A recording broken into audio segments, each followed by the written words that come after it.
이강인에게 원한이 있는 것이 분명합니다. 파리 생제르맹 소식통 플라넷 PSG는 피에르 메네스의 발언을 전했습니다.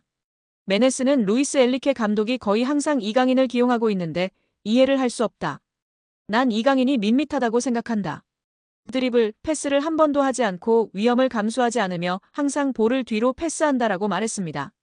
그는 이어서 이강인이 그라운드 위에 있을 때 아무것도 가져올 수 없다. 성가시다. 난 이강인을 좋아하지 않는다. 적어도 유니폼을 판매하는 일에는 능숙할 것이다라며 비꼬기도 했습니다. 이강인의 유니폼을 한국 축구 팬들이 많이 구매하는데 적어도 이런 일은 잘한다며 조롱한 것인데요. 메네스는 이전에도 이강인을 비판한 적이 있습니다. 이번 시즌 개막 전 이강인이 골을 넣었음에도 나는 이강인에 대해 처음부터 의구심이 있었다. 마요르카에서 뛰는 것을 봤을 때 드리블하는 것을 보았는데 PSG에 온 이후로 그렇게 드리블하는 것을 보지 못했다. 내가 틀리길 바라지만 완전히 확신할 수는 없다. 뒤로만 드리블하는 것 같고 PSG의 유니폼이 그에게 조금 부담스러운 것이 아닐까 걱정된다라고 말한 바 있습니다. 이강인을 지속해서 비판해오는 메네스 본인도 비판받을 일이 많은데요. 2021년 해설위원으로 활동하던 메네스는 성추행 논란으로 인해 퇴출당했었습니다. 정말 한국이든 프랑스든 어딜 가나 도라이는 어김없이 있는 것 같습니다.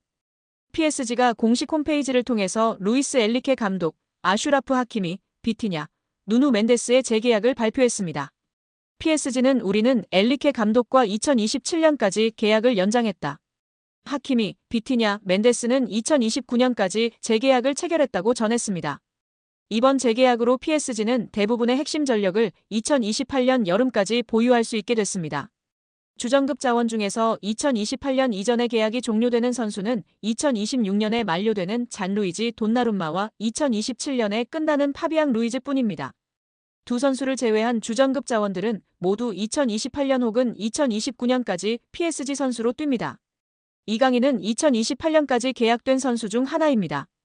PSG와 재계약을 체결한 세 선수의 중요성은 말로 다 설명이 불가능할 정도인데요. 풀백의 중요성이 날이 갈수록 중요해지는 현대축구에서 하키미와 멘데스를 잡은 건 매우 크다는 평가입니다. 하키미는 지난 시즌부터 유럽 최고의 풀백으로 인정받고 있으며 멘데스는 부상을 털고 돌아와 PSG의 왼쪽을 탄탄하게 지켜주고 있습니다. 핵심 미드필더인 비티냐도 마찬가지인데요. 현재 비티냐만큼 중원에서 사령관 역할을 해줄 수 있는 선수는 전 세계에 많지 않다는 평가입니다. 엔리케 감독의 전술 구현에서 매우 중요한 풀백과 수비형 미드필더를 잡았기 때문에 PSG는 후방부터 전방으로 이어지는 코어라인이 앞으로 3년 동안은 탄탄하게 지켜질 것으로 예상됩니다. PSG가 가지고 있는 목표는 딱 하나뿐입니다. 이미 프랑스에서는 적수가 없는 PSG이기에 유럽 최정상으로 인정받을 수 있는 유럽축구연맹 챔피언스리그 트로피를 원하고 있습니다. 킬리안 은바페가 레알 마드리드로 떠나면서 슈퍼스타는 잃었지만 PSG는 이제 조직력을 앞세워 UCL 트로피를 노리겠다는 계획입니다. 슈퍼스타 위주의 영입에서 벗어나 팀에 융화되고 조직력을 올려줄 수 있는 어리고 유망한 자원을 집중적으로 영입하는 중입니다. 이강인도 이러한 방향성에서 영입된 선수 중 하나입니다. 핵심 자원들을 모두 붙잡았기 때문에 당분간 PSG는 전력 유출에 대해서 크게 걱정할 거리가 사라졌습니다.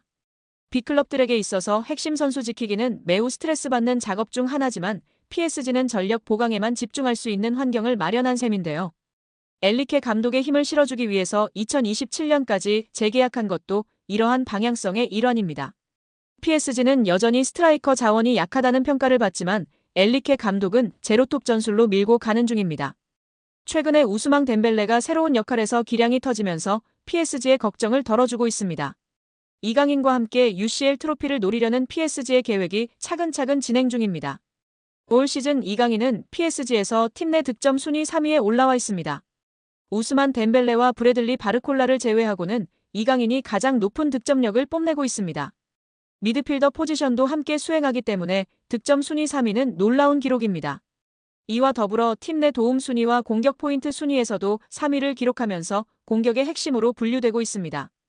특히 기회 창출에서 이강인은 팀 내 최고 수준의 기록을 보유했는데요. 기회 창출이 45회로 2위인 덴벨레보다 높았고 빅찬스 창출도 12회로 팀 내 최고인 상황입니다. 은바페 없는 PSG의 왕은 덴벨레인 줄 알았는데 뚜껑을 열어보니 이강인이었습니다. 리그 1 사무국은 이강인이 메시의 후계자 역할을 성공적으로 수행했다고 평가했습니다.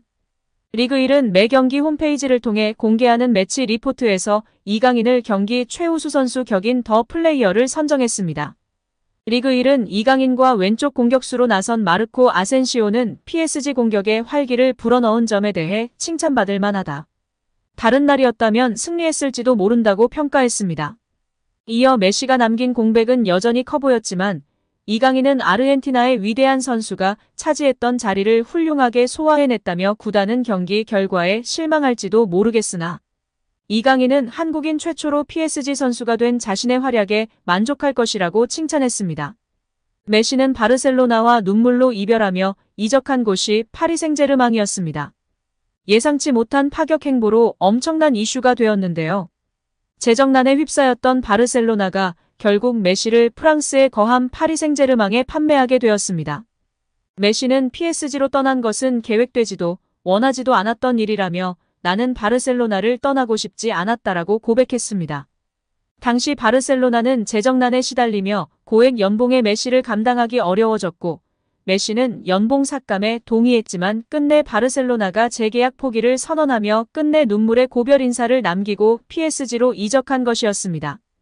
2022년도 시즌 메시는 소속팀이었던 파리 생제르맹에서도 최고의 활약을 펼쳤습니다. 적지 않은 나이에도 불구하고 공식전 41경기에 출전해 21골과 20도움을 올리면서 PSG의 리그 우승을 이끌었는데요. 이번 여름 이적 시장서 PSG를 떠나 미국 메이저리그 사커로 향했습니다. 현재 그는 6경기서 9골을 넣는 괴력으로 미국 축구의 신이 무엇인지를 제대로 보여주고 있는데요.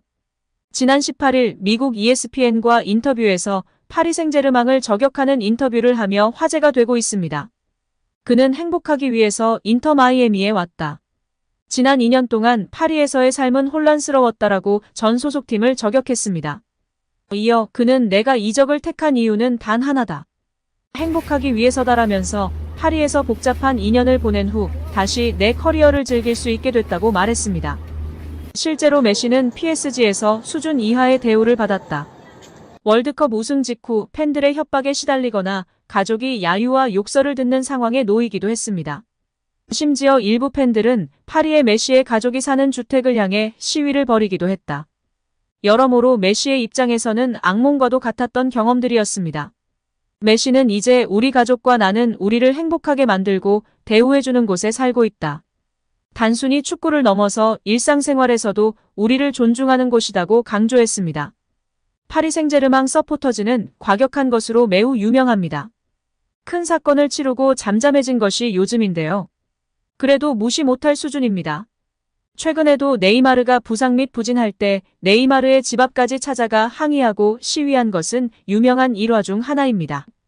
파리 생제르맹의 골수팬이자 방송인이기도 한 파비앙은 이강인 같은 선수는 팀을 위해 헌신하고 많이 뛰고 팬들을 존중하는 선수이기 때문에 무척이나 사랑받을 것이라고 이야기하기도 했는데요. 토트넘에서 챔피언십 퀸즈파크 레인저스로 임대를 떠난 양민혁이 손흥민과 이강인에게 고마움을 표시해 관심을 모았습니다.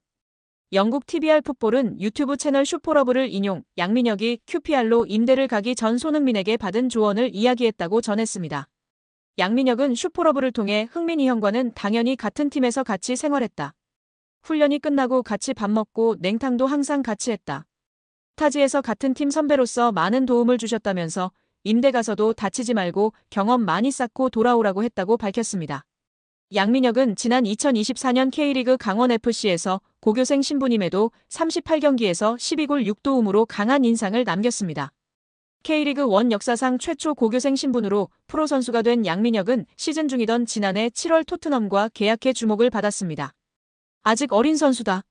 프리미어리그의 높은 수준에 적응하기 위해서는 시간이 필요하다는 포스테코글루 감독의 말처럼 양민혁의 토트넘 데뷔전은 좀처럼 쉽지 않았는데요. 손흥민도 양민혁에게 부담을 주지 말아달라고 당부한 뒤 양민혁은 K리그 첫 시즌 12골과 도움을 많이 기록했고 밝고 두려움이 없는 선수라고 간주했습니다. 또 그는 양민혁이 팀에 합류하게 돼 기대되며 내가 도울 수 있는 부분은 돕고 싶지만 압박을 주지 않아야 한다면서 축구가 그에게 가장 중요하다고 덧붙이기도 했습니다.